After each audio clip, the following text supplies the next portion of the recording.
जय माता की भक्तों। षष्ठम अध्याय। धूम्रलोचन का वध।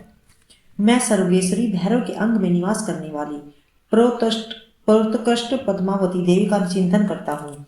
वह नागराज के आसन पर बैठी है। नागों के फणों में सुशोभित होने वाली मणियों की विशाल माला से उसकी देहलता उदासित हो रही है। सूर्य के समान उनका तेज है। 3 नेत्र उनकी शोभा बढ़ा रही हैं। वे हाथों में माला, कुंभ, कपाल और कमल लिए हुए है तथा उसके मस्तक पर अर्धचंद का मुकुट सुशोभित है। महर्षि ने कहा, हे देवी, यह बात सुनकर दूत बड़े क्रोध में भरकर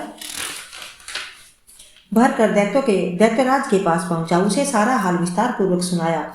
दूत की बात सुनकर दैत्यराज को भी क्रोध आया। उसने अपने सेनापति धूम्रलोचन से कहा, धूम्रलोचन, तुम शीघ्र अपनी सेना को साथ ले जाकर उस दुष्टा के केस पकड़कर उसे जबरदस्ती घसीटते हुए यहाँ ले आओ। अगर उसकी रक्षा के लिए कोई आगे बढ़े तो चाहे वह देवता, राक्षस या गंधर्व भी क्यों न हो, उसे अवश्य ही मार डालना। महर्षि ने कहा, शिव द्वारा इस प्रकार आज्ञा देने पर धूम्रलोचन दैत्य 60,000 असुरों को साथ लेकर शीघ्रता पूर्वक वहां जा पहुंचा।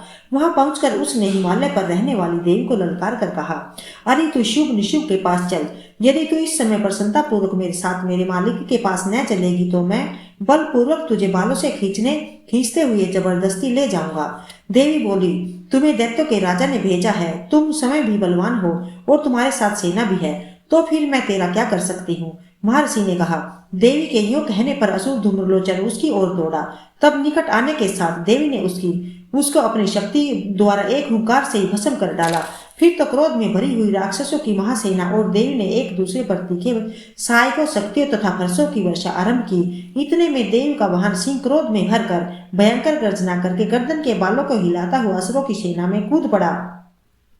उसने कुछ दैत्यों को पंजों की मार से, कितनों को अपने जबड़ों से और कितनों को महादैत्य की पटक कर होठ की दाढ़ों से घायल कर मार डाला। सिंह ने अपने नखों से कितनों के पेट फाड़ डाले, थप्पड़ मार कर कितनों के सिर धड़ से अलग कर दिए, कितनों की भुजाएं और मस्तक काट डाले तथा अपनी गर्दन के बाल हिलाते हुए उसने दूसरे दैत्यों के पेट फाड़कर उनका रक्त चूस लिया।